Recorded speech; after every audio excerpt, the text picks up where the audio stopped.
जय हिंद दोस्तों। दिल्ली हाईकोर्ट का एक अनोखा केस दिल्ली हाईकोर्ट में चल रहा है, जहां सियाचिन में महिलाओं को नर्स की तैनाती के लिए पुरुषों को नर्स में भर्ती न होने का केस है। क्योंकि अगर महिलाएं जब सबसे ऊंचे युद्ध क्षेत्र यानी सियाचिन में भी जा सकती हैं और हर जगह संसद में भी महिला सशक्तिकरण का मुद्दा उठ सकता है, तो पुरुषों को नर्सिंग में भर्ती क्यों नहीं किया जाता।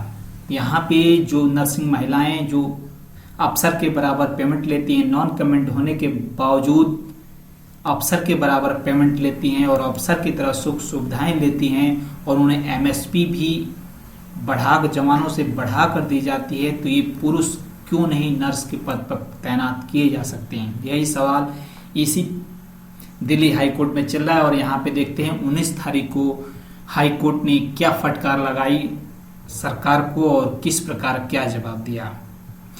वहीं पे देखते हैं दिल्ली हाईकोर्ट ने कहा कि अगर दुनिया में सबसे ऊंचे युद्ध क्षेत्र सियाचिन में एक महिला को तैनात किया जाता है, तो सेना में नर्स के पद पर पुरुषों की भी भर्ती क्यों नहीं की जा सकती है। हाईकोर्ट ने सेना में पुरुषों को नर्स के रूप में नियुक्त करने से रोकने के पीछे के तर्क पर सवाल उठाए।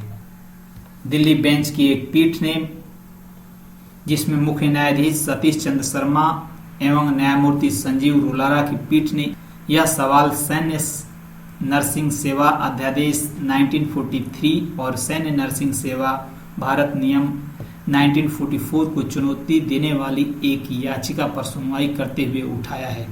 याचिकाकर्ता ने कहा है कि उसके प्रावधान ऐसे हैं जो केवल महिलाओं को भारतीय सैन्य नर्सिंग सेवा में नियुक्त करता है, जो संविधान में दिए बराबरी के अधिकार का उल्लंघन है। केंद्र सरकार की ओर से अतिरिक्त सॉलिसिटर जनरल आर्या भाटी ने पीठ को बताया कि सरकार ने इस मामले में अपनी लिखित दलीलें दाखिल कर दी है। उन्होंने कहा कि सेना में यह प्रथा लंबे समय से चली आ रही है, परंपराओं पर आधारित है।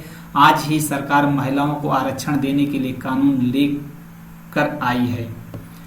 पीठ ने कहा कि हाँ, संसद में एक तरफ आप महिलाओं को सशक्त बनाने की बात कर रहे हैं और दूसरी तरफ आप कह रहे हैं कि पुरुष नर्स के रूप में शामिल नहीं हो सकते।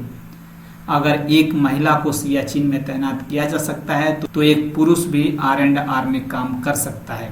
पीठ ने यह भी कहा कि सुप्रीम कोर्ट अब महिलाओं को राष्ट्रीय रक्षा अकादमी में शामिल होने की अनुमति दे दी है। शीर्ष अदालत ने बार बार यह भी माना है कि कोई लैंगिक पूर्वाग्रह नहीं होना चाहिए।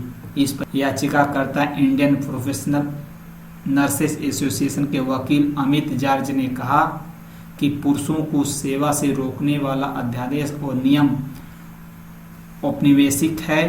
यह प्रथा फ्लोरेंस नाइटिंगेल के दृष्टिकोण पर आधारित है कि एक नर्स को कैसा होना चाहिए।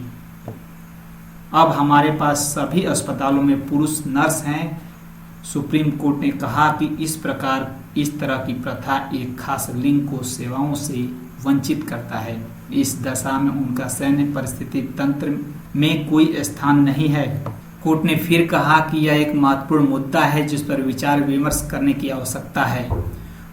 उसने यह कहते हुए सुनवाई नवंबर के लिए स्थगित कर दी है कि याचिकाकर्ता ने वर्ष 2018 में उन नियमों को चुनौती देते हुए हाई कोर्ट का दरवाजा खटखटाया था। उन नियमों में कहा गया है कि सैन्य नर्सिंग सेवा में केवल महिलाएं ही शामिल हो सकती हैं। उसमें कहा है कि यह रूढ़िवादी दृष्टिकोण है। यह उन पुराने दृष्टिकोण पर आधारित है जब केवल महिलाओं को नर्स के रूप में प्रशिक्षित किया जाता था। अब ऐसा कई हजार पुरुष हैं जिन्होंने इस पेशे में प्रशिक्षण और योग्यता प्राप्त की है। इसलिए इसके संबंध में अध्यादेश और नियम भेदभाव परक हैं और संवैधानिक दृष्टिकोण के खिलाफ हैं।